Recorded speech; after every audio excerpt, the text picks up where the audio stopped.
Ladies and gentlemen, welcome to Slamhub Wrestling. Myself, Suprit, and this is your AEW Dynamite review for October 16th, 2021. I'm joined by Abby Maniac here. What a great Dynamite here in Miami, man. What you think about it? Yes, agreed. I thought it was a great show. There was some stuff, obviously, just like every week, which you can say wanted to be, criticized, in a good way. And other than that, it was a pretty watchable show. It was a good show, and the crowd was electric, and it made for a great atmosphere for professional wrestling. And this Miami crowd, oh boy, this was super hot. Even for Rampage, even for Dynamite, I say Tony Khan should consider gifting something to this Miami, faithfuls. Maybe do a paper or something like that. I would agree. Probably in the near future, in the distant future, absolutely. This crowd. I would say that it is not a very appropriate word, but it was a mark crowd, and it also was very reminiscent of the time. I could say that probably many Ring of Honor crowds and a few WWE crowds. In the past, when the Ring of Honor crowd, when the Elite was there, Bullet Club was there, the chants of yes, yes, yes in Spanish, and the Elite chant. I haven't heard in AEW, in for the past so many months. So this crowd was pretty into the product. So it felt great, and it also translated to us on screen. So pretty amazing. Speaking about translating, so me and Ridwan did the Rampage review, and the last topic we discussed was the full gear card leaking, accidentally leaking from Tony Khan, with those the thing he did with writing down possible matches. Some matches are coming to fruition as I watch this Dynamite show. We'll talk about that in depth and the rest of the show. But before that, if you are new to Slamhub Wrestling, then make sure to like, share, subscribe, do all that fun stuff. Check out our other content. Like we did the review for the Rampage show that was in Miami. Really good Rampage. I think it was one of the best they have put for since God knows when. We have been discussing a lot that ever since they did the first and second show, Rampage has been just there, but this Rampage was solid enough, and that Suzuki Danielson match, just chef's kiss, brilliant stuff. So check all that out. So we open up Dynamite and they show CM Punk making his entrance. He's doing commentary for the night. Really great stuff. So they kicked off the action with Malakai Black and Dante Martin. So this was due to what I think Dante Martin threw in a challenge. Malakai Black, accepted that. So Dante Martin was accompanied by Leo Rush. So we'll discuss that story as we done reviewing this match. I thought this match was really good. Dante Martin, yet another, what do you call it? Like he's in this rookie of the year phase right now, and he's just killing it. Malakai Black, I think this is one of his best AEW matches so far because he was, just hanging around with the Nightmare Family, Cody Rhodes. Those matches where it was just there, but this was very competitive, and I loved it. What do you think about it? Yes, absolutely. I loved this match as well. The matches that Malachi Black has had previously, you could say that it was building his character, building his persona in this promotion. So you could say that it was necessary, and all in all, it was pretty good. For what it was to you can say invest the people in the story, what they are trying to tell. Them being the Nightmare Family, Cody Rhodes, and Malakai Black. And with regards to this match, absolutely, it was a very competitive, entertaining bout. And Dante Martin was selling top-notch stuff from him. And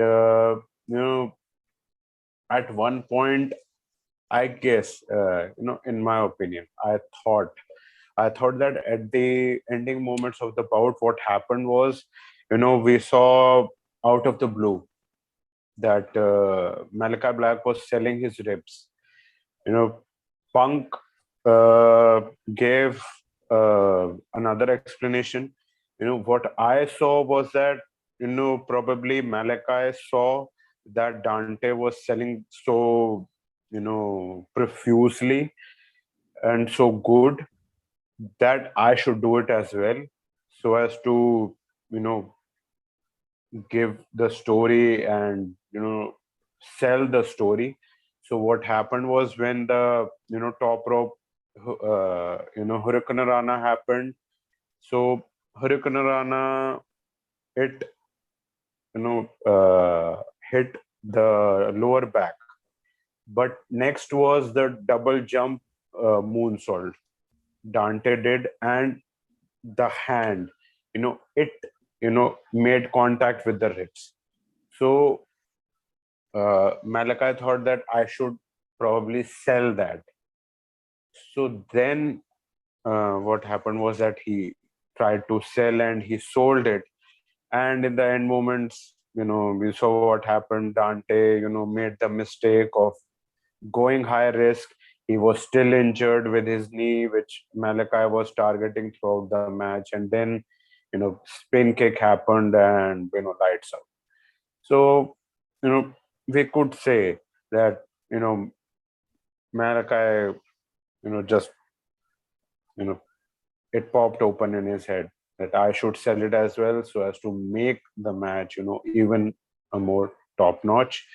And what Punk's explanation was that in the midst of the match, or in the midst of the moment, was that he said that it could be because of the black mist, that the black mist rests in his stomach, in his in his bread basket, his being Malachi Black. So what happened was that after what was happening throughout the match, Malachi Black had him in the Boston Crab, him being Dante Martin. So he just gave out midway. So what happened was, a reaction happened with the black mist in his stomach. So what happened was that black mist represents the corruption, the the dark energy which rests in his being, Malachi Black. So that was turning into a positive one because of Dante Martin, because of seeing how good the guy is, how even being a hero, even being on the good side, he was able to give Malachi a run for his money. So and Dante Martin was on the verge of beating Malachi Black. So that was probably a reason that the black mist was creating a chemical reaction in him, and it was turning into light energy. It is something esoteric and something spiritual. So probably Punk was saying that thing, but nonetheless. And at the end, post match, we saw Malachi Black giving a nod to Dante Martin that it was a brilliant showing, and you have a ton of potential, and you will be a star in the future. Absolutely. So yeah, that's pretty much it. Like I said, really solid match. The selling of Dante Martin was really good. Like he even sold the leg on the springboard. He did a one-legged springboard, deal that was great. And then it would end up Malakai with the black mass, and you could see the disappointment in Leo Rush's face. That was hilarious. So and that thing where Malakai, he did the small nod. That was intriguing. Yes, and it could very well be uh, sign for probable face turn in the future. For Malakai. Not Yes, not yet, obviously, but if we go with the explanation which Punk did, uh, it makes sense, but in the distant future, not right now. Malakai is He's a getting he's getting reactions, from the crowd and everything he has, with him, so he can go, with the crowd and face turn, so to speak. Not entirely, because his character is such that we cannot put a stamp on it, that is he a face or is he a heel. We cannot say that, but yes, uh, turn to the good side, possibly, but in the future. Malakai as a tweener is good because Yes. even commentators bring it up that some people hate him, which I don't think so, and some people love him. So I love that dynamic. They said that some people are scared of him, Ah, and some people love him. I also thought that they might be saying that some people hate him, but no, they said that some people are scared of him. That thing, that some people hate him, that is, and some people love him, that is WWE-esque. Here, it didn't happen. but sticking with these guys, so we heard something from Leo Rush and Dante Martin in an interview later on in the night, and Leo Rush, he's very much disappointed in Dante Martin. He says, he really wants to, build this guy as the, next star in AEW, something like that. And then he gave a idea that he needs a tag team partner, and that tag team partner will be none other than Leo Rush himself. So this is the story they are going with. Who knows? This could lead towards Dante Martin's brother coming back, going back to television, recovering from that injury. Who knows? Absolutely. And, uh, there is also this thing with, the commentators also, just brushed upon it. But the episode of The Road to Rampage and Dynamite had it, that this character of Leo Rush, it came about by that Tony Khan helped Leo Rush with the financial stuff, and getting his financial shit together. So that is how Leo Rush got into this. So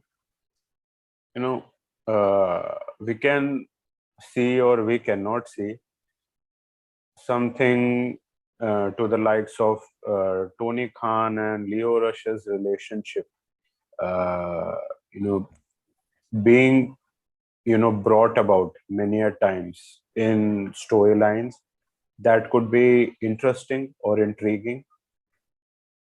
But it is up to, obviously, Tony Khan and the bookers, obviously, that if it is worthwhile and if it would be entertaining enough. So you mean to tell me that Tony Khan taught Leo Rush how to invest in bitcoins?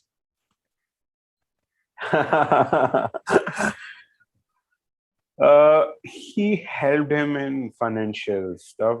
That is what they sold his character by on the Road to Rampage and Dynamite show, which uh, is available on YouTube. Uh, it went about last week. So, and it also got brushed upon during the match by, I guess, Tony Schiavone. So, it is up to obviously the bookers if they want to, press upon it time to time and make for some compelling content or not. We'll have to wait and see. But moving on, we had a interview with Jurassic Express. This is Jungle Boy and Luchasaurus. Shivani was asking, I don't know if it was Shivani or Marvez, but Jungle Boy was asked, about his recent defeats, and Jungle Boy kind of said that he's, dealing with some injuries and stuff. And all of a sudden, we see the Elite interrupting this interview, and we see a beatdown on the baby faces.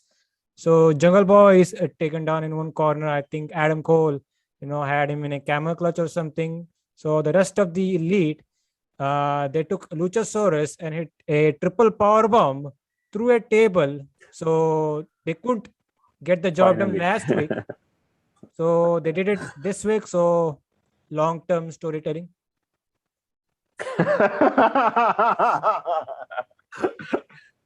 There you go, man. That's it. We'll see more of these guys later on. But let's talk about the AAA Tag Team Championship match. This is the Lucha Bros versus Andrade's masked friends. And I was here like, yes, he's calling his friends from CMLL, AAA, something like that. Nope. It is La Super Ranas, the unknown Mexican tag teams that we never heard of. So we see the Lucha Bros coming out, the match begins, and suddenly the genius on commentary, CM Punk. That's FTR. And every commentator,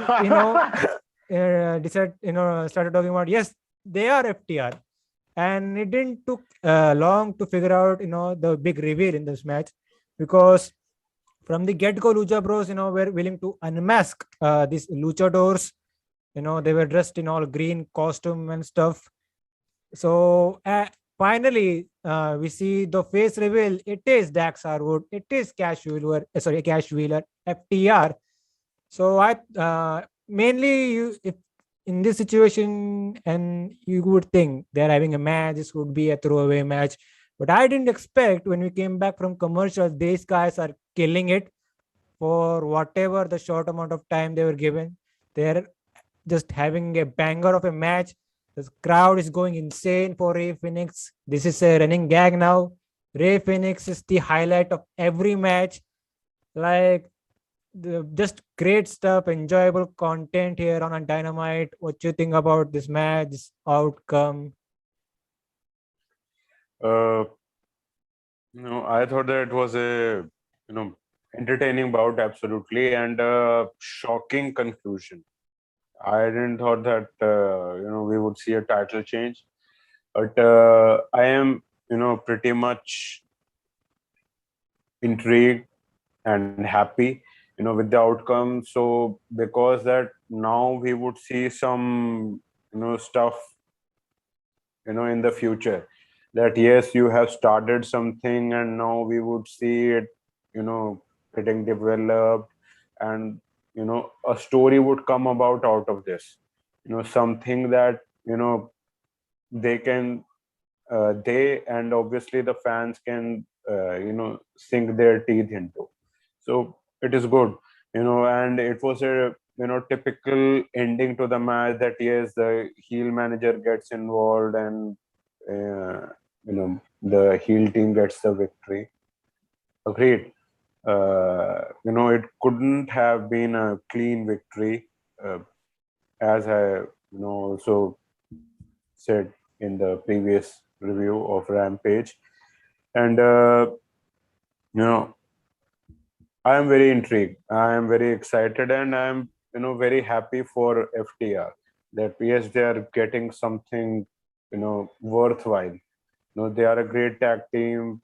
I have not seen or witnessed their it is very cliche word, their peak performance, so to speak, in AEW.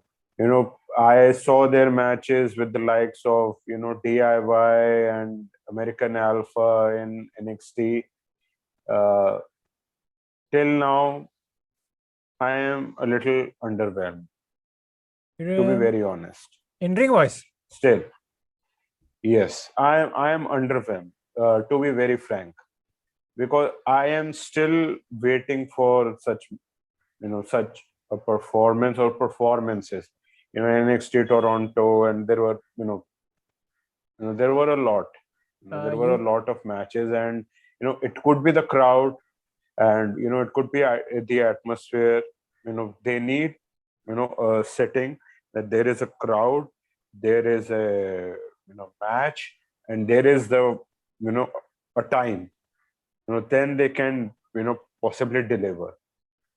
But right now, when Bucks and FTR happened, I guess there were no, it was, there was no crowd. So, it was fucking, shitty for me. So, I am expecting, a level of their NXT, run. They are a great tag team. They are students of the game. I have heard their you can say their praises from many people on podcast and documentaries and many video clips on YouTube. That they studied tag team wrestling. They want to make tag team wrestling great. So I want to see that shit. I can understand the ego factor, which is in full force around the world in every facet of life. I wouldn't have expected FTR to go over Young Bucks because it was a rivalry, and Young Bucks, their own company. Why would they put over FTR? They wouldn't. But I am excited. We should probably stop this explanation any further. I want to see a great outing for FTR with a great crowd and with ample time. It would be great, and it would be a feast for the fans worldwide. FTR have, you could say, some really great matches on in their AEW run so far. The Young Bucks match was, you have to consider that because it was great on that card, last year's Full Gear. And one recommendation from this year, the Sting Darby Allen tag match from Grand Slam, that is a must watch. Yes. And pretty much if FTR's run, like they got the tag title run, you could say it was underwhelming. They went through this inner circle feud.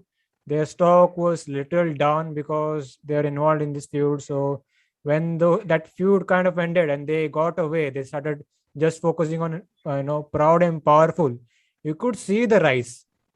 Their stock started once again rising. Then they started giving some banger matches with Proud and Powerful. Like I mentioned, the Grand Slam match with Darby and Sting. And now we get to see them holding yet another set of tag title. That is the AAA one. So they are going back to the top, in my honest opinion, which is great. Yes. Agreed. And Now they Yes, please. Yes, please. Yeah, go on. Before we go to the highlights, you were saying something. I'm just saying that, I was just reiterating your point that it is great that they are holding a tag team championship, and it was a expectation probably in the near past or maybe in the distant past that FTR would be at one point visiting NWA and winning the NWA Tag Team Championship, because it just it just fits, to be very honest. But MWA right now, In the mud. yes, but if you go by the legacy and the prestige, it fits. I would want FTR to sometime in the distant future, when the stars align, to go or maybe to invite NWA and capture the NWA Tag Championship and have a great run. Because I guess it is destined. You know, it is destined, and it is great for the legacy of the Tag Team Championship, and it is great for FTR as well. Yes, right now NWA is not in a very as you said, in the mud, or maybe in a very good place, or they are hot as a promotion, but probably in the distant future or in the near future they would be, and then strike when the iron is hot. Speaking about hot, they're already the best, one of the best tag teams. Number 2, number 3 right now. Depends on who else is on your list. But let's get through these highlights quickly, man. Like I said, they really put on a entertaining match for the time they were given. So Phoenix, he did a crazy spot where the setup of this show they did is the long ramp is attached to the ring. So I think Phoenix was on the ramp. He did a sprint, did a springboard and a double drop kick to the FTR members. The crowd did a standing ovation for that one. So we did see some outside interference, especially from Terry Blanchard. So I think they were willing to use the AAA belts, and this was during the final parts of the match. So there was one notable spot where it was Dax Harwood and Ray Phoenix. So they were exchanging blows. Phoenix is just going insane with kicks and strikes, and Dax Harwood, he just dropped Phoenix with a simple punch. So there you go, living up to the motto, no flips, just fist. So like I said, with the interference and stuff, so one of the FTR members, it was Cash Wheeler. He was I think was planning to use the belt on Phoenix, but Phoenix was able to he did a crazy rope walk and kicked Cash in the face. So Tully Blanchard is still going on with the interference, like he has the referee distracted. I think Phoenix was going for a moonsault on Dax Harwood. Dax Harwood this time had the belt. He did a belt shot midair and went on for the pin. So FTR are your new AAA tag team champions. So they are officially the greatest luchadors in Mexico or wherever. So this has to lead towards them getting the AEW one, the AEW tag team belts, right? uh, let- See, I guess so, but they won't be winning. They will get Lucha Bros will get one back. It would be one apiece, the score Yeah, you could do between the that. two teams. You could do that, or they may go fully with FTR's momentum and get those belts as well. Who knows? Let's see. But right now, that the possibility of that is slim, because they have AW and its commentators have hyped Lucha Bros and the Young Bucks as one of the best tag teams in the history, or maybe right now in present day professional wrestling. So I do not expect Lucha Bros to lose the tag team championship, and they beat the Young Bucks. So I guess they wouldn't let, I guess, FTR win right now. They would have a lengthy title run. Like that title run has to solidify, Lucha Bros as, this is a great tag team, something like that. Yes. Right now they are doing their job. Maybe another, top caliber match like they had at All Out at the Full Gear pay-per-view, and FTR is the team to do that job. Yes. By the way, this Sure.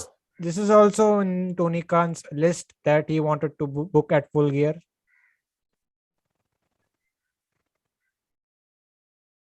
FTR versus Lucha Bros. Yeah. There is something crazy going on. I think he will be having 2 tag matches, one a non-title, one a special throwaway match.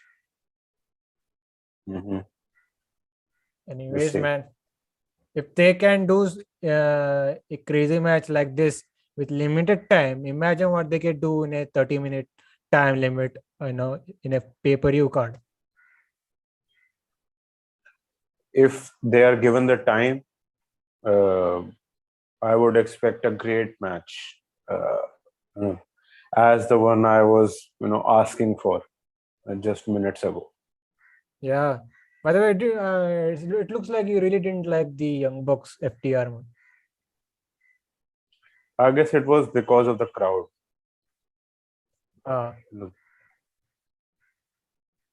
That's I get you're going with this, but let's see, man. Now we have the crowds back. They will kill it this time. Yes. But moving on, we had you could say a video package involving Cody Rhodes. So he's seen training with his fellow you could say Nightmare family members. So he and Arn Anderson was seen. So Cody Rhodes pointed out towards the camera crew that Arn Anderson brought in. So they are not at the Nightmare Factory. I don't know if that's even a thing nowadays. So they are at Dustin Rhodes Training Academy. So they go enter this academy. They open up the shed, and we see all of his Nightmare family members. So we had Kylie King, Red Velvet, and Brock Anderson, and someone else I'm missing. Lee Johnson. So all of these quote unquote students are just talking shit to Cody Rhodes. So we go through this ring drill they are having, and everybody is going hard on Cody Rhodes here. Even Red Velvet slapped the shit out of the American Nightmare. So then this led to Arn Anderson. He was showing a pic or slash video of, I think it is him and Dusty Rhodes way back when. He was saying some backstory, and this really motivated, you could say, light a fire under Cody's ass. And I think he punched someone in one of those students, I guess. That's the pretty much that was the whole segment here. So the story that they are going with is Cody is this Hollywood guy right now. They really want to bring the old Cody Rhodes. So Arn Anderson is trying his best, giving some hard times, if you will, to Cody. So I don't know when that heel turn is coming.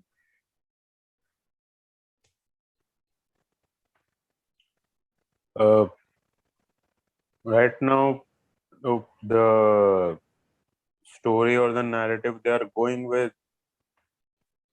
it, you can say it is translating from real life little bit, so it can get the fans invested. So it is good. Let's see how it comes about, that how what their what the end goal is. Is it a heel turn, or is it a more vicious side for the American Nightmare, Cody Rhodes, or is it something else that they create a monster, they being the Nightmare family and Arn Anderson, that they themselves are not they themselves are unable to tame. That is what happens. So they can go that way as well. So let's see. Next week, I guess they have booked Malakai Black versus Cody Rhodes third. So we will see some progression of the said storyline. I was happy that Let's see.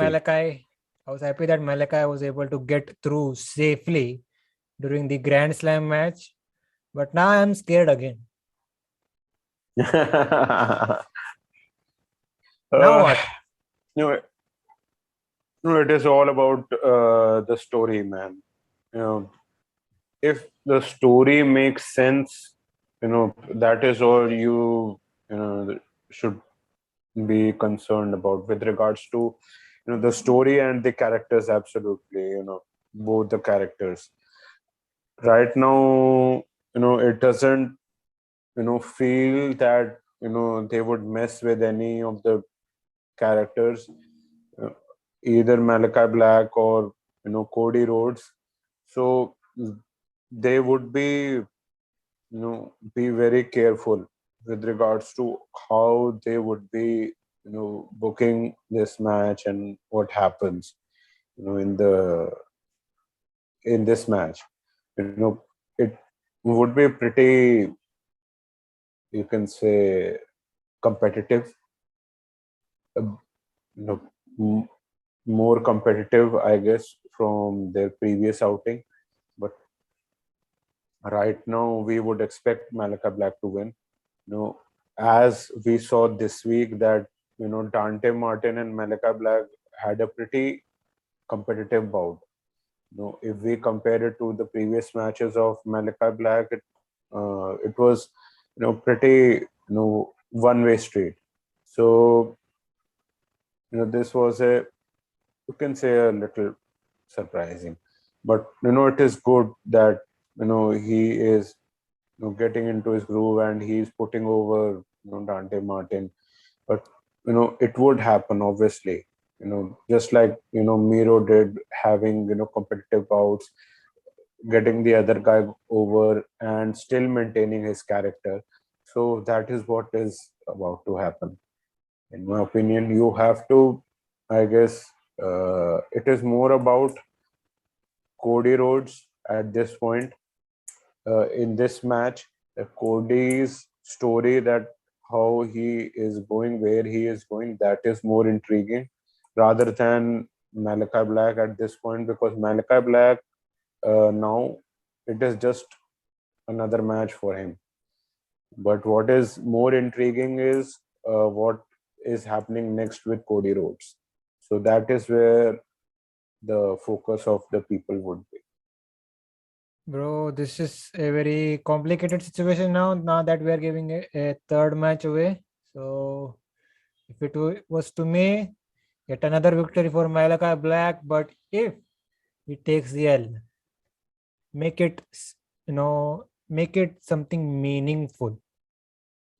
Yes. Don't just have Malakai Black take the L just like that. Agreed.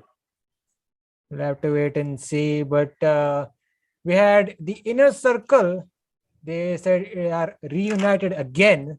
So they had a ending promo time. So we had Santana. He was hyping up the Miami crowd. How loud they have been for the last 2 nights. So They are quickly interrupted by Men of the Year and the American Top Team. CM Punk on commentary asked, "Whose theme music is this?" So Excalibur, made it clear that is Men of the Year. And CM Punk was like, "Oh, yes, okay." So here we see Dan Lambert, American Top Team, Men of the Year coming out. And Dan Lambert opens his mouth, and the crowd non-stop goes into a boo, like they are booing the hell out of this man. And I don't know, man. I'm still confused. Do you call Dan Lambert's heat a nuclear or go away? uh, I would say nuclear. Which is good hit, right? Yes. So, In my opinion, yes. I seen a comparison. You could call this a Vicky Guerrero hit that he's getting. Yes. Do you classify that as good hit? In this age of professional wrestling, absolutely, because there aren't many heels who get, organic heat from the crowd. No, you see guys who, are quote unquote heels, but they are trying to be cool, or the fans many a times, you can say in AW precisely, fans are playing with the character. For instance, many a times, like the case of MJF, many fans are booing for the sake of booing. They are not angry or frustrated with the guy, but they're playing along with the guy. That they know we have to boo this guy, so they are booing. But they are not angry or frustrated with the guy. Yeah, they can. Difference. Yeah, the thing with MJF is that is the scenario you just pointed out.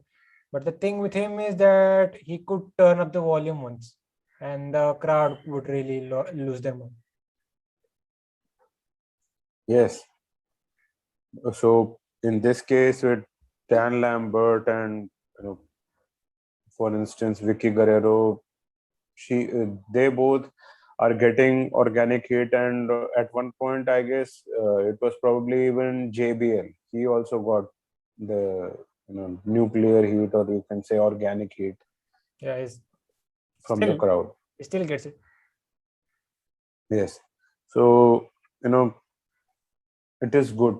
That there are such personalities in professional wrestling that you hate with a passion.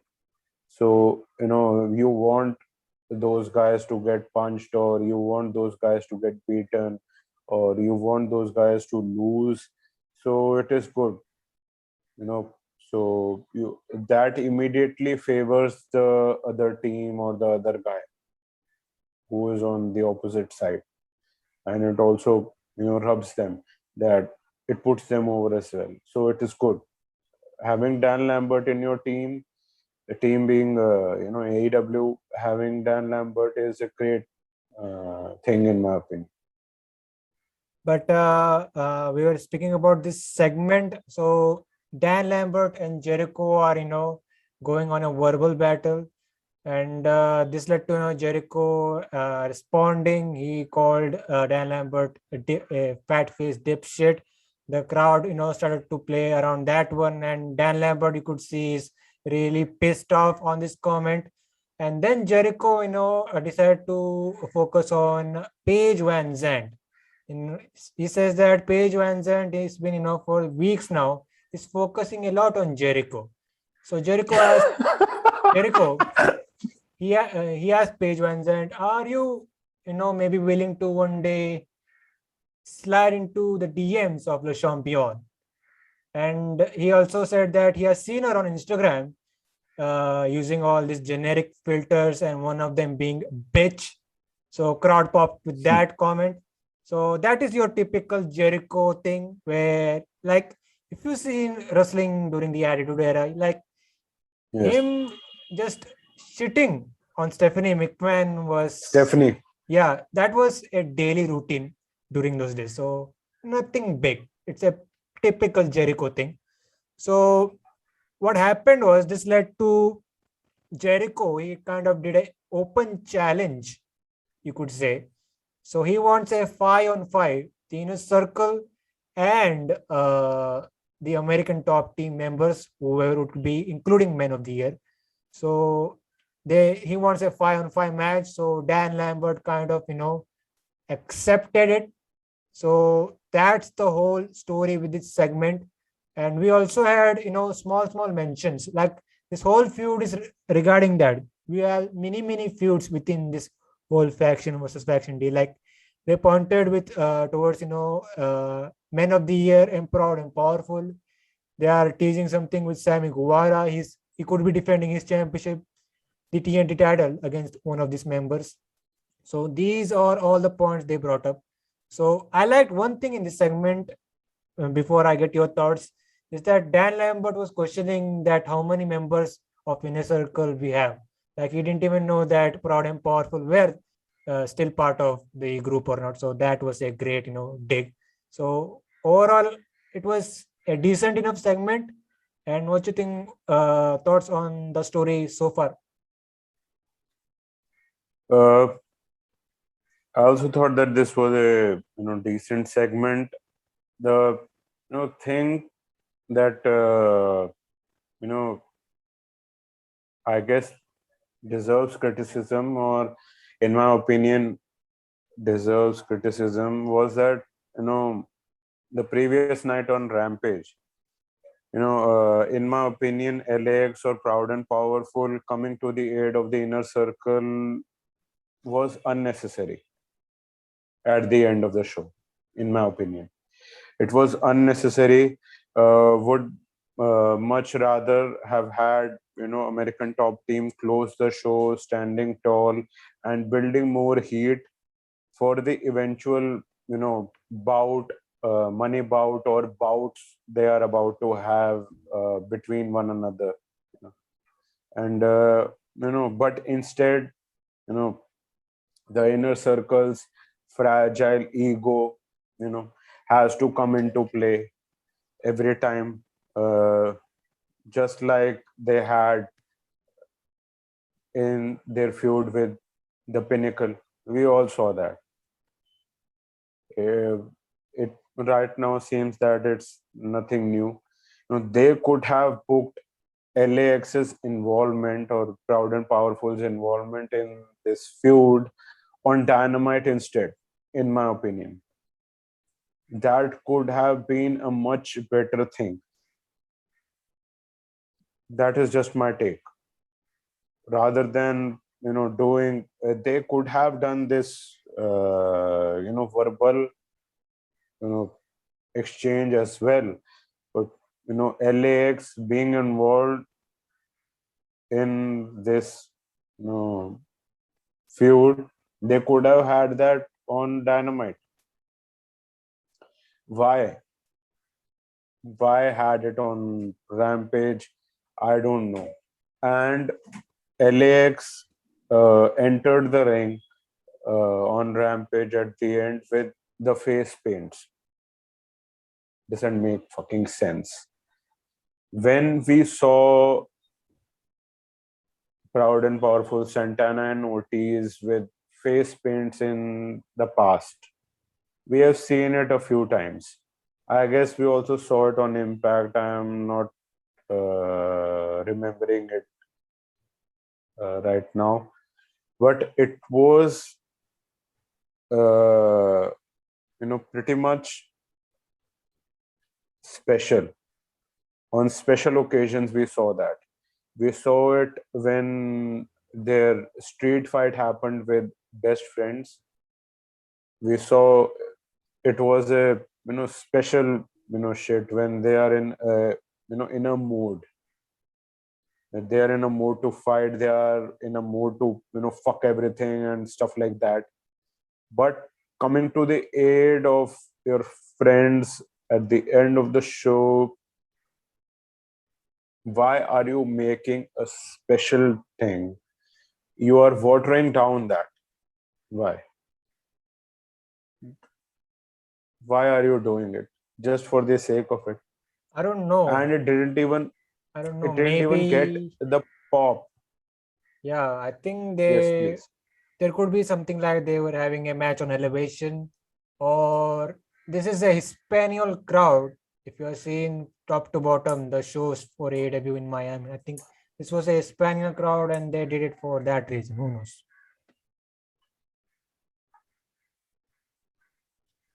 Could be, possibly. But you know, it should be for special stuff. But if that is the case, I would very well accept that. If that is the case, But thoughts on this 5-on-5 thing they are going with?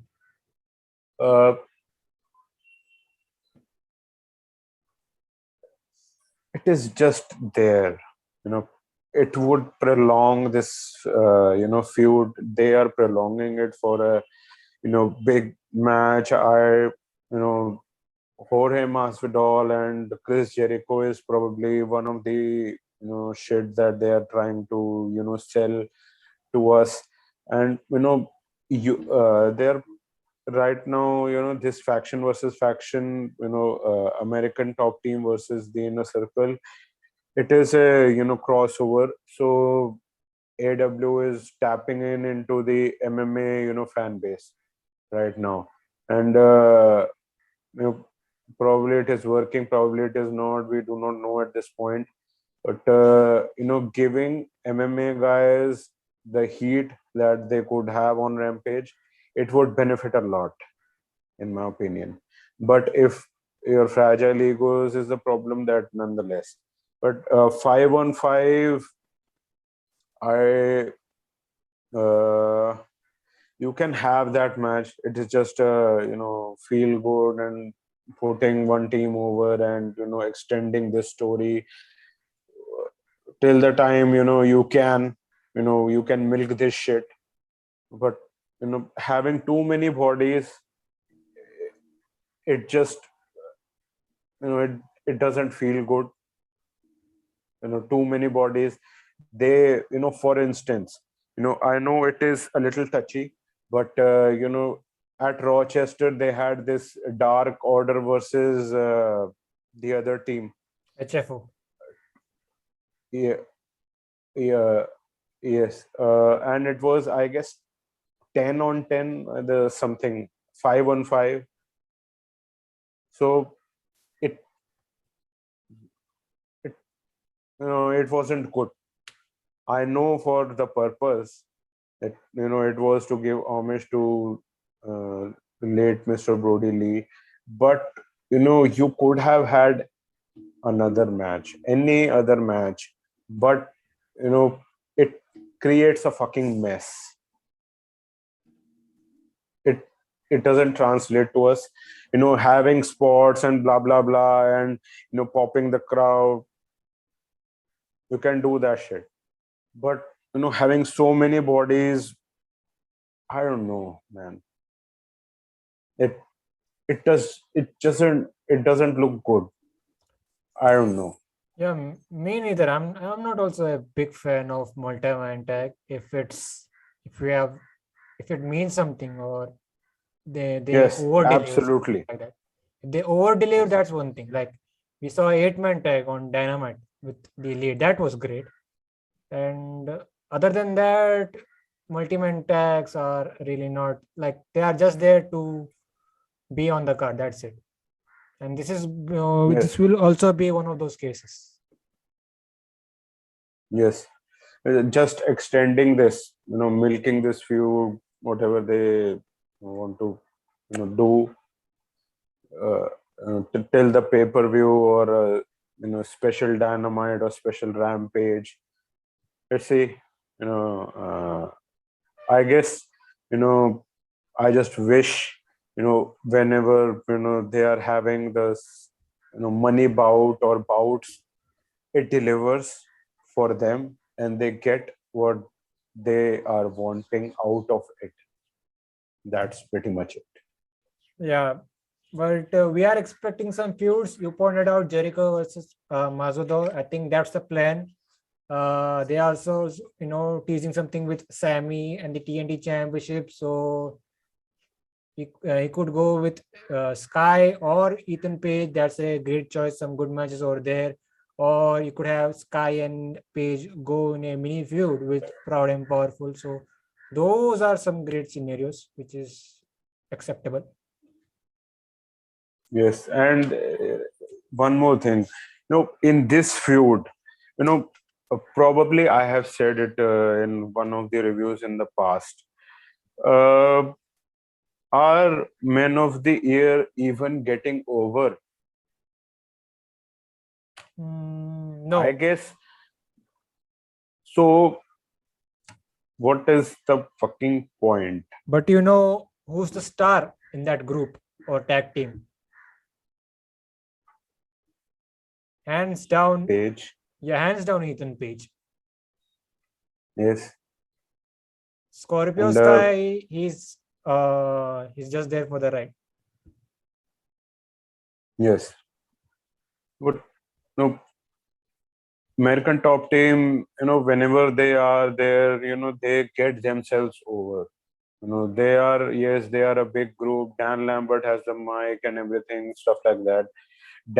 Whenever you are on the mic, you get yourself over, maximize your minutes or stuff like that. And whenever you get, if you aren't even on the mic, you do some shit and get yourself over, you get noticed. But Men of the Year aren't able to do that. It is very apparent. The American Top Team, they get over. Masvidal gets his knee. This week we saw Paige Van Zandt, getting over.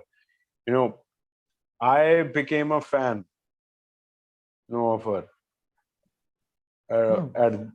because of their exchange. I went out of my way to check out what is her her background in MMA and what is up with her. And Dan Lambert, I have become his fan because of his promos. It is entertaining. So Ethan Page, Scorpio Sky, if you are listening, you need to get yourself over. Even if you are not getting the mic, and even if you are getting the mic for a brief second or two, get yourself over, because this is a golden opportunity. You are in a feud with one of the top, or I would guess the top faction of this company. If you are not maximizing this opportunity, you are fucking fools. Let's hope for the best, man. Let's hope these guys get over when all is said and done. But moving on, we had the SuperKliq versus the Dark Order. So this is Adam Cole, Bay, and the Young Bucks going against Alex Reynolds, John Silver, and Evil Uno. Yet another fun 6-man tag, man. Wasn't shocked. This they delivered. Really fun match. What do you think about it? Yes, I also thought that it was a entertaining bout. It was basically, the challenge was laid out by the Dark Order on Rampage, and this match, it was, you could say, it stemmed for a revenge for Hangman. The Elite sent Hangman packing, home with the BT triggers and stuff like that, and you could say that it was a revenge, so to speak. And if I would say with all honesty, this match was just there to pop the crowd, and just there on the card. There was no urgency or a story to get the fans invested in this match. Yeah, in my opinion, you could say the Hangman thing was a story, but they had a fun match and they moved on. That's what you mean. Hmm. But let's quickly get through the highlights. So CM Punk was questioning whether the Bucks are wearing fake Jordans and claims that he is the one that gets the real deal for years. So a lot of people are talking about Jordan sneakers in the wrestling community these days. I wonder why. But anyways, so the main highlight you could say was at one point Nick Jackson lost actually one of his Jordans, and there was this spot where it's been this is a SuperKliq thing that's been going on for weeks now. So Adam Cole, he had I think one of the Dark Order members in the camel clutch. So the rest of the members are outside. So the Bucks, they did a little sprint and were going for the super case, but I think it was Silver and I don't know who the guys were. So they got rid of the Bucks. Reynolds. Yes. So it was okay. It was Silver and Reynolds. So they came in, Silver and Reynolds, as the Bucks are taken out, and they decided to go for the super kiss, and the crowd popped big for this one.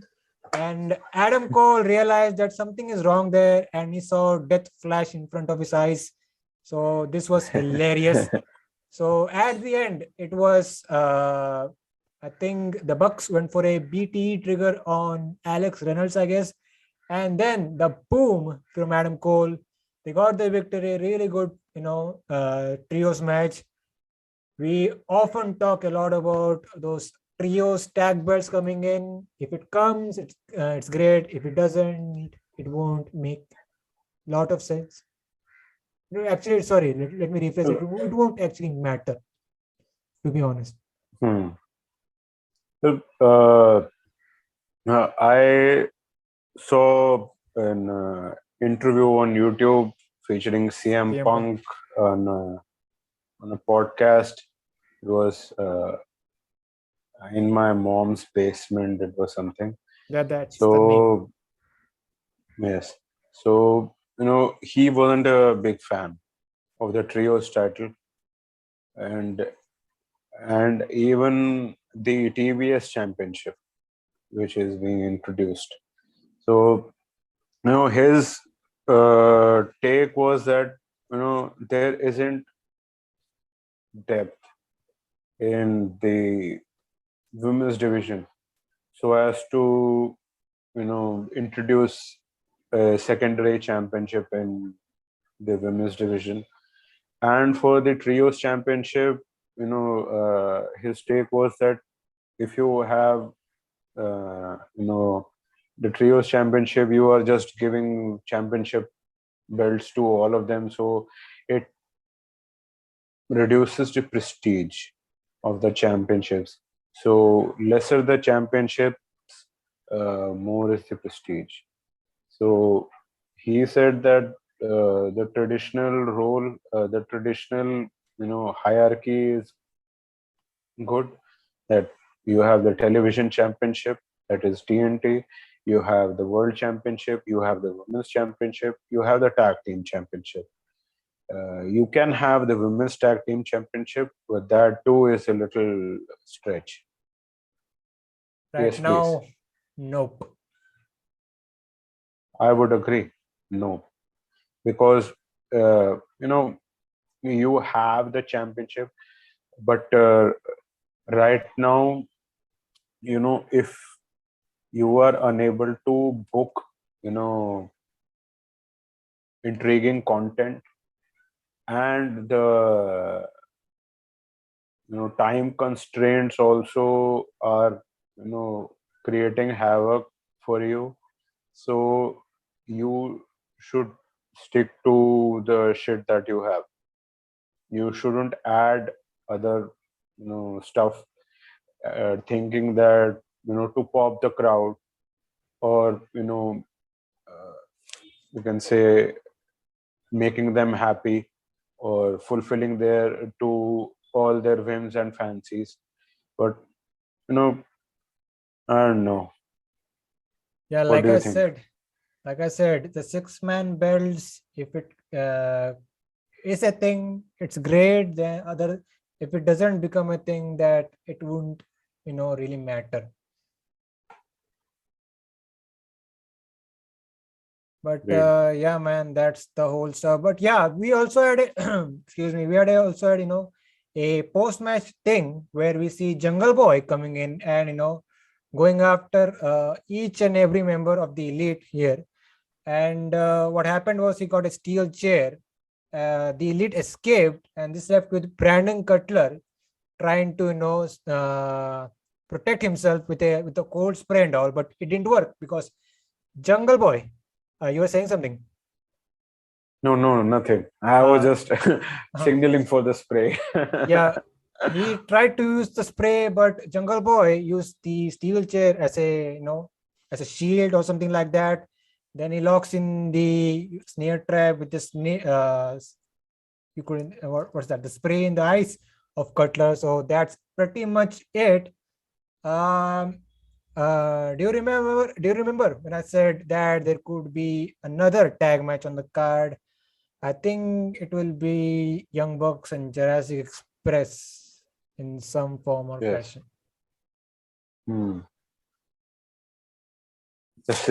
Let's see.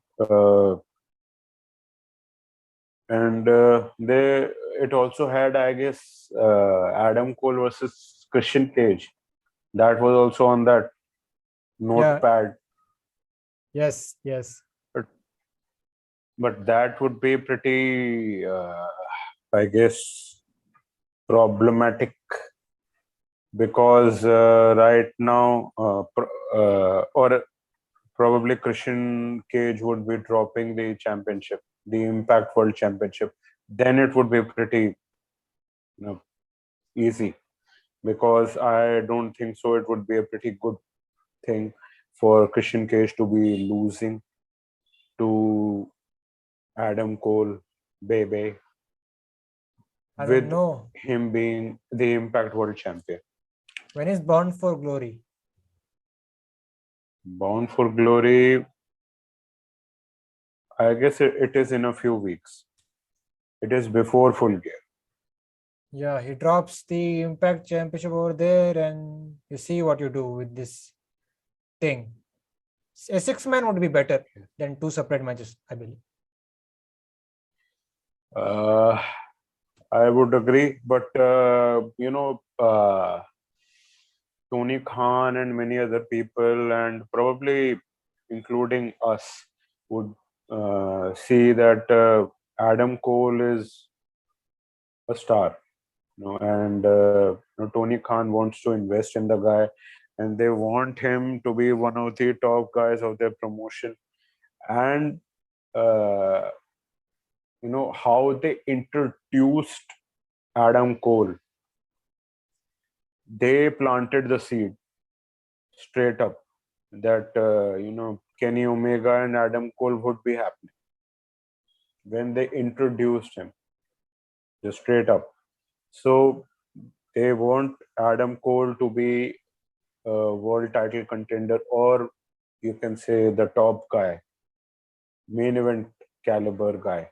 So they would want Cole to compete with the likes of Christian Cage and Bryan Danielson, CM Punk, Darby Allen, stuff like that, so as to build his resume and be the top guy. So him versus Christian, they would want that rather than a trios match on the pay-per-view. A 6-man won't really hurt on a pay-per-view because you can do a Christian versus Adam Cole on a big Dynamite as well. In my opinion.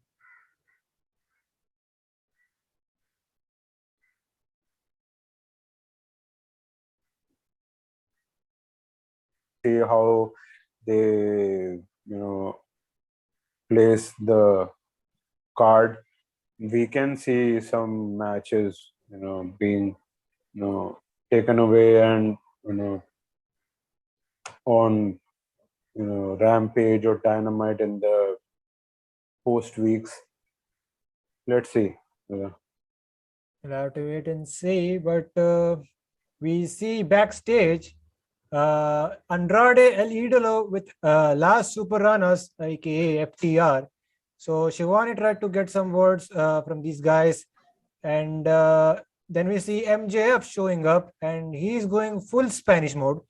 And this was hilarious, his interaction with Andrade. So basically, they did a small deal with Andrade and said he made it clear to Andrade. So this is a one night thing.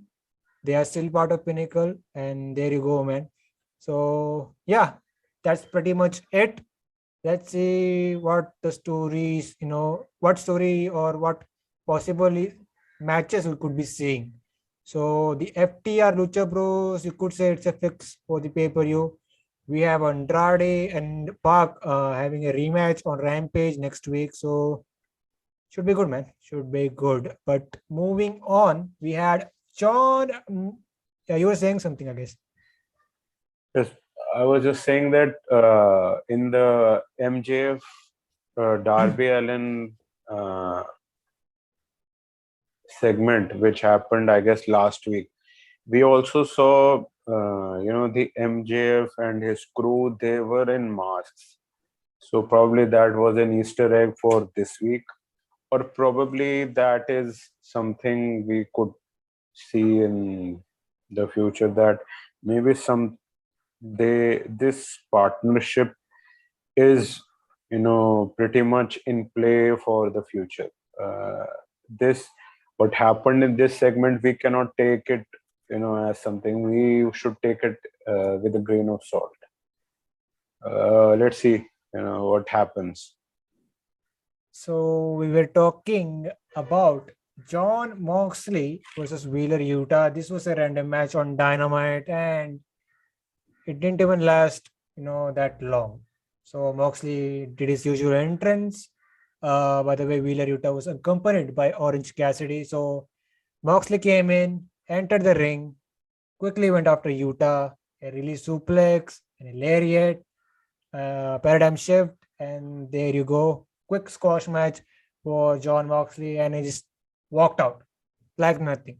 And Orange Cassidy had a little confused look on his face, like what the fuck happened. He's just checking on his friend Wheeler Yuta. So I think this is, you could say, some sprinkling of the seeds, because we have the AEW World Title, Eliminator tournament coming in, and both of these Yes. guys are announced. So let's get through this.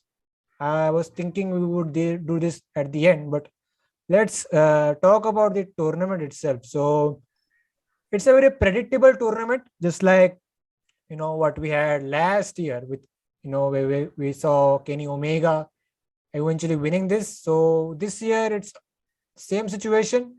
We know who's making the finals. Thoughts Yes. on the lineup, and what are we getting at Full Gear?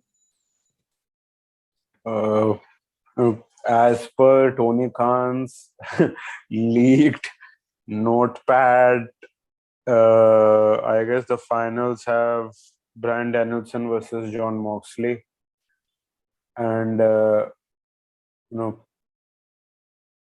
in a way, it makes sense. Bryan Danielson, had a time limit draw with Kenny Omega, so you can say that it makes sense. And Moxley, he was screwed out of the World Championship at Winter is Coming, so it makes sense in a way that this is the finale at Full Gear. And also these two wrestlers, they are household names, so they would also, you can say, attract pay-per-view buyers. So that also is a huge thing for AW. So pretty much it. And I am very much excited for this whole Eliminator tournament to play out as it is.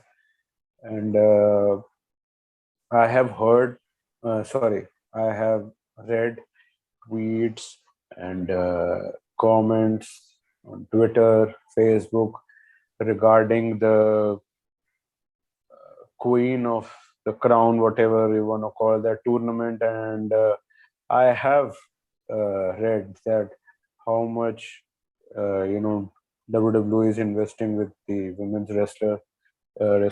So I'm disappointed, but I'm not surprised with their mindset is women's wrestling does not draw, so we are focusing more on the storytelling if there is, but here in AW's case, we would see, I guess, good solid action, and plus I would expect that there should be storytelling or long term implications too, uh, getting out from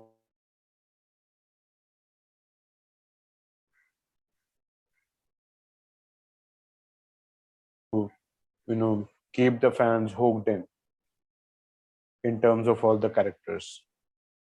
So that's good.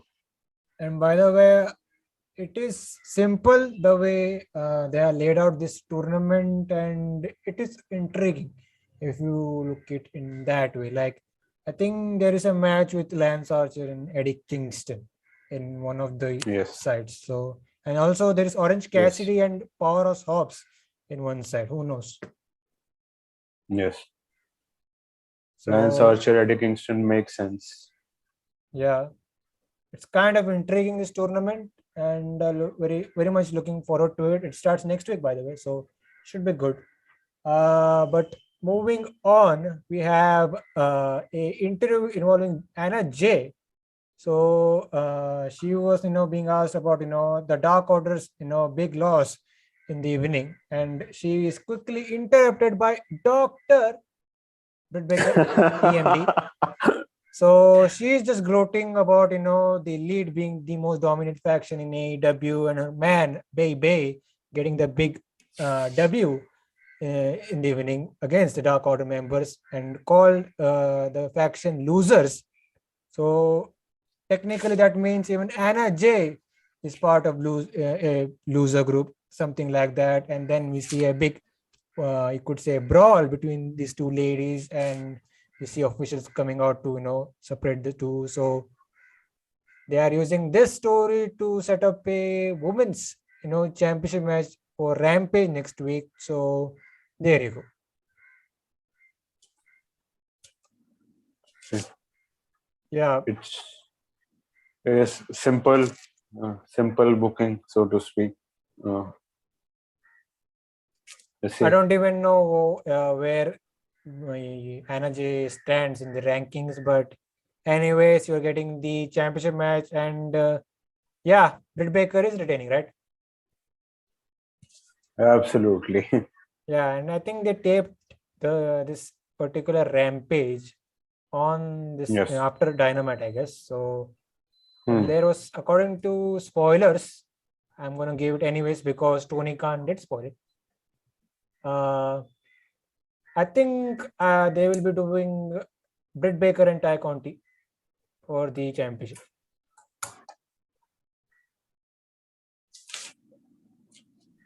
At Full Gear. Yeah.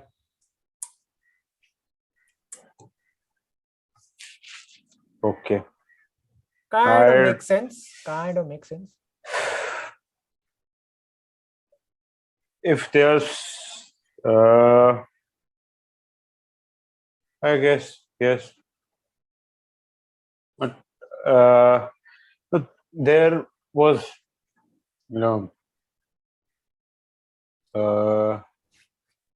a question mark on the notepad, but right now, as you are saying, if it is Ty Conti, it is a huge opportunity for her, and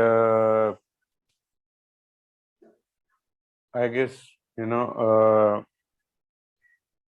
she should capitalize on that. Right now, if I would not say that anyone else should have that opportunity. If you are getting that opportunity, you should pounce on that, and you should deliver, and you should prove your naysayers wrong. So if she is getting that opportunity, go for it, and train for it, and make the best out of it. Nine Probably 9.9 out of 10, Britt Baker is retaining. But give such a match that the fans are talking about it for probably months or years to come. Yeah, you could say that this is an opportunity to Tay Conti to finally break out.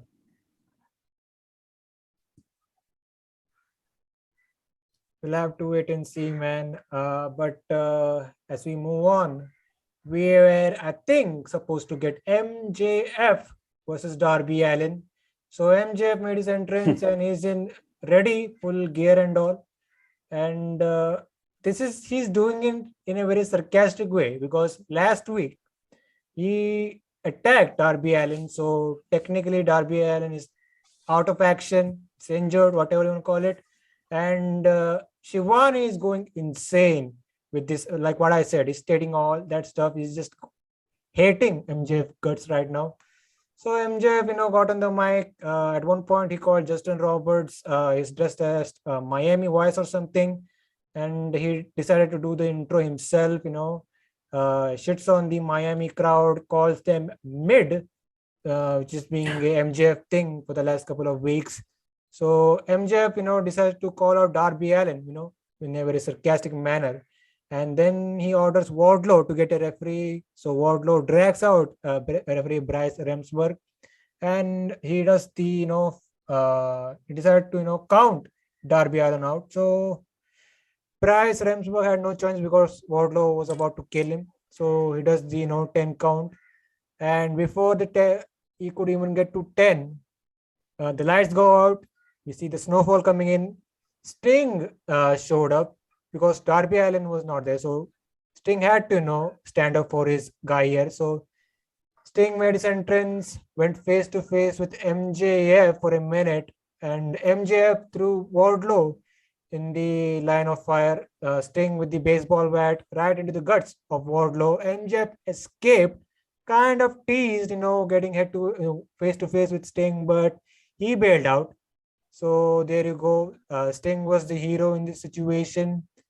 And if you've seen the promos, like what MJ mentioned when a couple of weeks ago, calling Sting number 2, something like that, this has to lead towards a Sting versus MJF match, right? This is not the main story. Main story is Darby and MJF. I'm saying to the road to that match.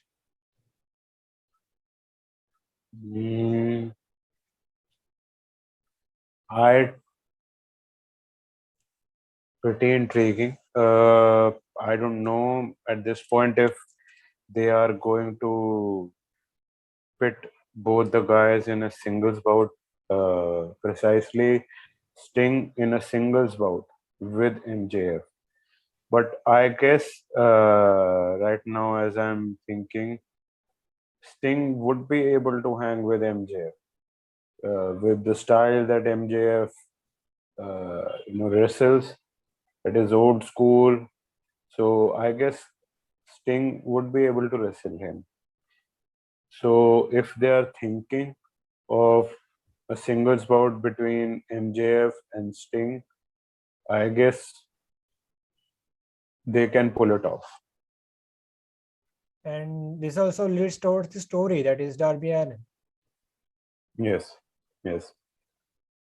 Maybe we could be seeing a situation that MJF quote unquote retires Sting once and for all.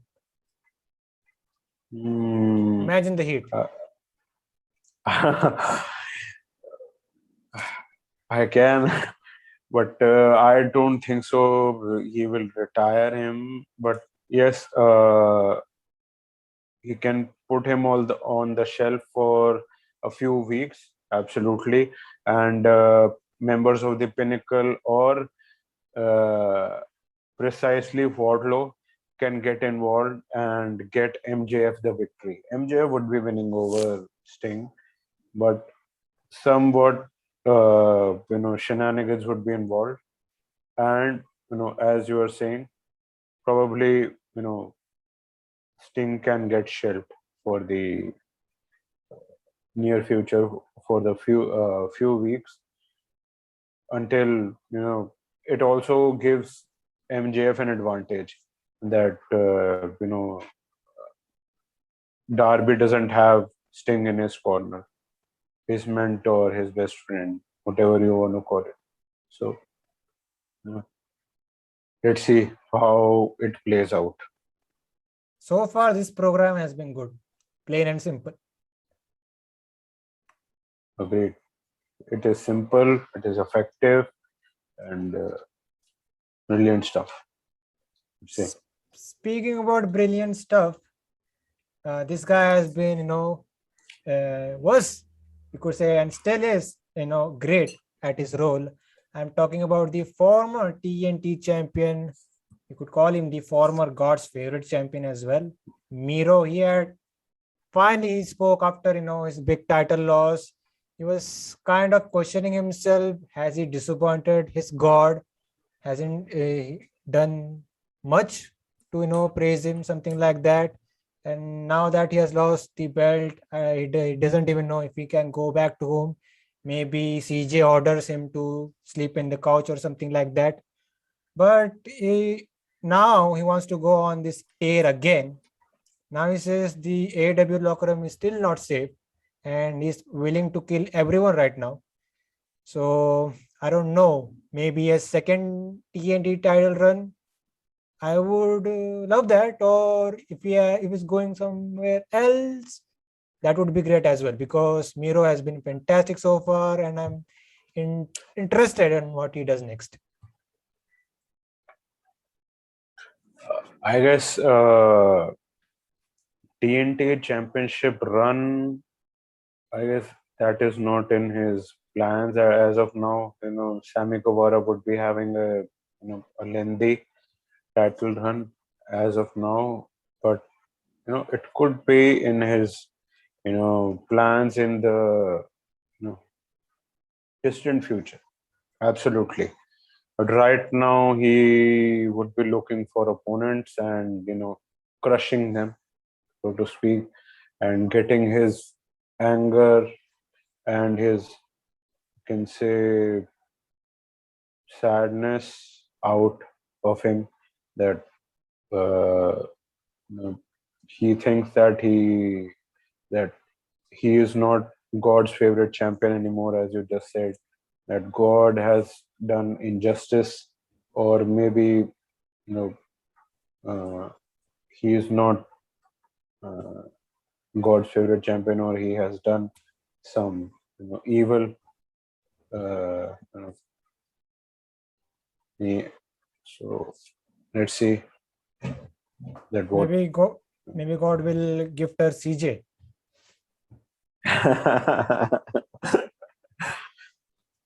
That's the dynamic they're going with. Possibly. Let's see. We had Penelope Ford versus Kiera Hogan. So they had a little match. It was fine for what it was. Penelope got a win via the Muta lock, and that's it. Nothing much competitive out, decent. And Penelope looked dominant. And she is involved in a featured rivalry. So she looked dominative, and pretty much it. And CM Punk was questioning, is Kiera Hogan related to that guy? And Excalibur said, no. She's related to the other Hogan. He's a golfer. So CM Punk was like, oh, okay. So yeah, that was the match. Penelope won. So there was a post-match bit where Ruby Soho came out and attacked Penelope Ford. So I think they are having a match. I think next week on the Rampage or Dynamite, I guess.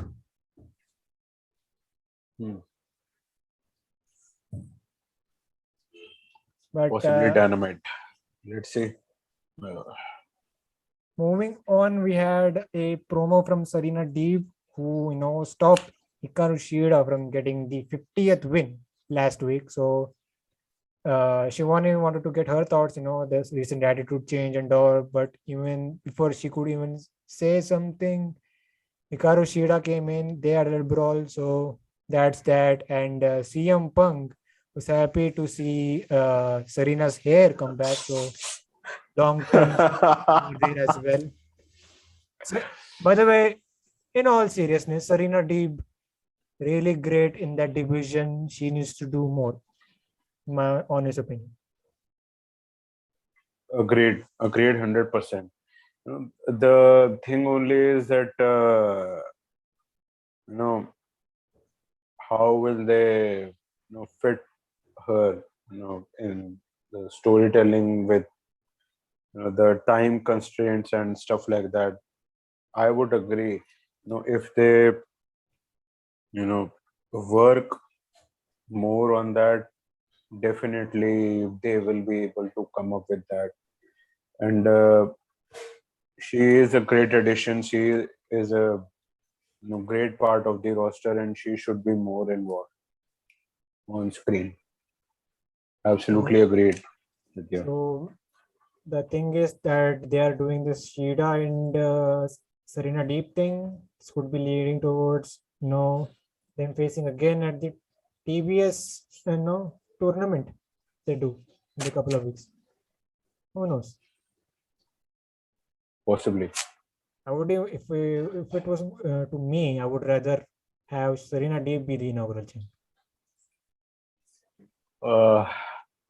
That's not the case, I guess. But, I would agree with you, but I guess last week or 2 weeks ago, you asked me that probably Jade Cargill would be the one who would be the TBS champion, the inaugural, on the debut edition of Dynamite on TBS. But I have done some brainstorming, but I have come to the conclusion that it won't be Jade. I guess it would be Thunder Rosa, because I guess they would be crowning a champion who is a babyface. So I think that it would be Thunder Rosa. Just let's see, man. Let's see. We'll have to wait and see. That's going to be after Full Gear, I guess, or maybe they crown it at Full Gear itself. No, it would be on the debut edition on TBS, and that would be in the first week of January. Let's see. But let's talk about Hangman Adam Page. So we finally get to hear from, after his return and all. So he was in the ring. Crowd goes insane for this guy. Like, he's super over, like the top babyface in the company. So he won the casino ladder match. So it's official now. They are doing it at Full Gear. Him finally getting the world title shot against Kenny Omega. So he basically came out and he told you a story about his AEW journey for so far. He once said that him and his friends left New Japan and Ring of Honor and came here in AEW to start a new company. Their goal was just to change the world, but in return, the world changed them, something like that. And then he went talked about him failing on his promise to become the inaugural world champion, which didn't happen.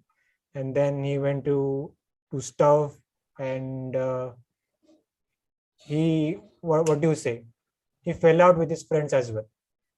Basically, he became a disappointment to him, to everyone. And overall thoughts on this promo. I heard this promo and it made me realize I want to see this guy as world champion. Because this promo was, you could say it was the best he has done in the mic department. Great. This was great. His best promo in AEW or probably ever. Agreed, and it was a babyface promo, and yes, it is pretty much it that we are on the verge of seeing Hangman Adam Page possibly winning the World Championship at the pay-per-view, and it was a great promo, and being the top guy, you should be able to cut promos, involve the fans in storytelling. So, this was a pretty good example of what a top guy should be, and him, telling us his story, his journey, great stuff. And, you see, how it goes that, is there a swerve involved? I am not so sure that there would be. I expect new champion at Full Gear, and I would say that how the things have come about, or you can say played, you can say life scenario or life, him being a father, child being born, a gap between the story, his biggest story yet. He was about to be crowned as the champion, possibly at the, I guess, Grand Slam show or previous pay-per-view or something. But what has happened, I guess it seems that it was for the better, because now his whole journey is about what has he overcome and what his obstacles were, and the thing that he said that came from Ring of Honor, and this place changed them, and it comes from reality. It is real. It changed them, and if you have seen people, or you have heard of people uh, being changed from scenarios where they are come about, it happens, and it happened with these guys from the Elite, from the Bullet Club, whatever you want to call that, but that is what it was. And now the spotlight is on Hangman Page. The only thing that could be criticized with this promo was if it had, you can say, time, more time. You can get the crowd in. It is just time constraints. That is the only problem with the show.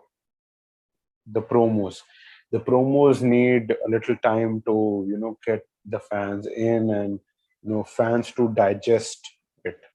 The promo was great, the material was great, the things that he said, great. Little more time, maybe 3 minutes or maybe 5 minutes, same content, same material, little more time, a little more, you can say, na, in Hindi it is कि ठहराव होता, a little more, give more time to get the fans in. That could have had a much more impact, but still it was a pretty great promo, and I would expect that, I hope that it translates further. And I guess next week we see Kenny Omega, and I want to see confrontations between the two in the journey to full gear, and the tension between the two should be hot enough, and the words being exchanged to be personal, and the crowd being invested. We have seen in the past that what they can do, and it should be as such the same or maybe even more till full gear. And please add some Don Callis promos in as well. I am missing that guy for weeks now. Agreed. So, shall we finally get to the main event? Yes. So it was a Bryan Danielson versus a Bobby Fish. So I would say this was yet another great performance from Bryan Danielson on a, you could say, second night in a row. And they were really having a real, you could say, great wrestling match. But my mind was still stuck in Rampage with Suzuki and Danielson.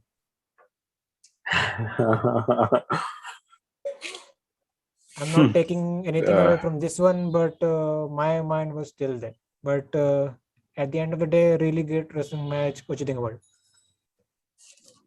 Yes, I thought that this match was, yes, competitive and entertaining. And,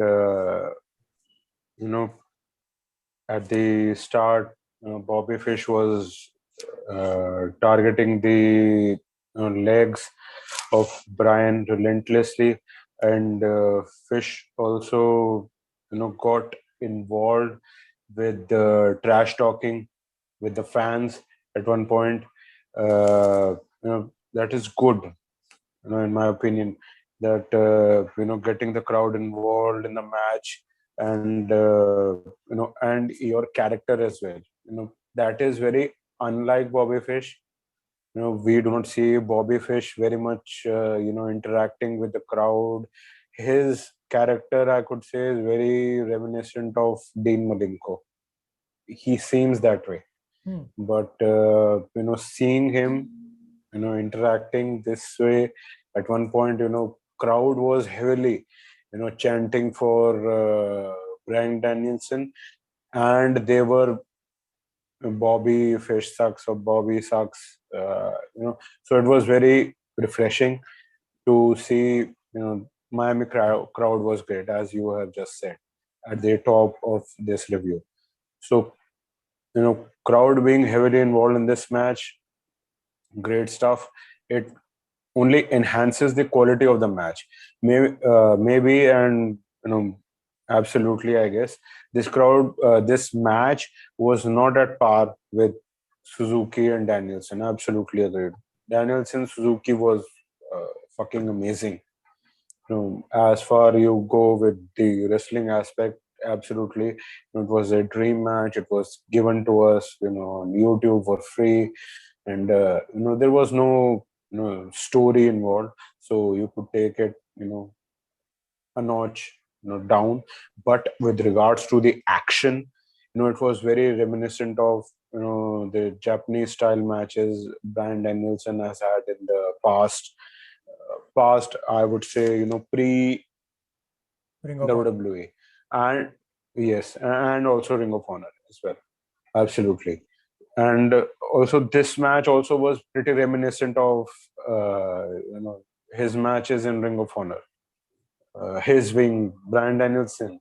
I have seen many of his matches when I got first introduced to Bryan Danielson in WWE. So I saw many of his matches, and and many of Ring of Honor's matches. There was one match, I guess it was Loki versus Kenta. I saw on YouTube, and I was fucking mesmerized with how this style is fucking out of this world. And back to this match, and we also saw Bryan also. He also targeted both the legs of Bobby Fish in retaliation in the second half of the match. So that was pretty good. And overall, this match was great in itself. And I loved the fact that he won with the heel hook. That was very unexpected, but you saw it coming. And I seen him do it in WWE as well, and I loved it every time he did that. So that was a great touch, get a submission victory that to a heel hook, because earlier on this guy was trying to break your leg. Now, as a revenge, like you said, you target this man's legs and limbs and get a submission victory. So that was a great touch. Really great stuff. So Bobby Fish, I don't know. As of now, he's a great hand. You could put over talents, have some fun matches, and that's the role. Like he's doing the Matt Seidel gimmick right now. Yes. But, let's see. He has just arrived, but let's see, what happens with him. Maybe, I guess, what is the status of Kyle O'Reilly in NXT? Do you have any idea? I think they're ready to. I don't know. I think WWE is ready to say Tata goodbye, Gaya. If that is the case, then probably AEW is holding on to Bobby Fish so as to when Kyle O'Reilly gets released, then they would pair them up and go to the old days of them being a tag team. I don't know, man. That is a possibility. We'll have to wait and see, because January is just close enough. Let's see who else jumps ship. If you mean, Yes. let's I don't know. There's this guy called Kevin Steen could jump ship. There's another guy Yes. who you might know him as El Generico. He could jump ship. This AEW roster is turning into a ROH alumni thing. Yes. No. The thing, what happened was the reason as to why we have seen. Yes, there is a financial aspect as well with WWE, but how we saw, these releases, I heard it on the K100 podcast. Billy Bharti said it. It was that when this lockdown happened, all the wrestlers, they weren't able to, and they didn't fulfill their contractual dates of the year because there were no house shows. So WWE had the right to make changes to their contract, to release them. So that was their thing. So that gave them the opportunity to release guys which they want to, saying that it is budget cuts, and they made changes to many of the guys' contracts, and guys also negotiated with them that I want to go away from this company. I want to release. So they got their extensions shortened, or they got just a few months of extensions. So that is what primarily was the catalyst as to why many releases are happening right now. So it is pretty much a thing right now. So Kevin Steen is probably a done deal. Sami Zayn or El Generico, Yes, extra time. we left do on his not contract. know, possibly, but we do not know at this point. But we are thinking that it is his friends and its buddies, all the people who are here employed, working with AW. So we can think that why would he give up the opportunity to work with AW unless he is given perks, more money or stuff like that, or an opportunity. So let's say they are all the PWG alumni or ROH alumni, whatever you want to call that, the But California folk. 2022 will see more big names coming in to this company. So we have that situation, but that's in January. We have a potentially another great pay-per-view from AEW, that is Full Gear. So I'm really excited for that one. Yes, same here. Absolutely. Anyways, man, before we leave, where can these guys find you? Guys, you can connect with me on Twitter and Instagram at AbbyManiac, and you can also connect with me on Facebook and LinkedIn as well. And you can find Slamhub Wrestling on Twitter at SlamHubW, Instagram at Slamhub Wrestling. You can catch this review on Anchor and Spotify as well. This was the Aew Dynamite review, and we'll see you guys next time.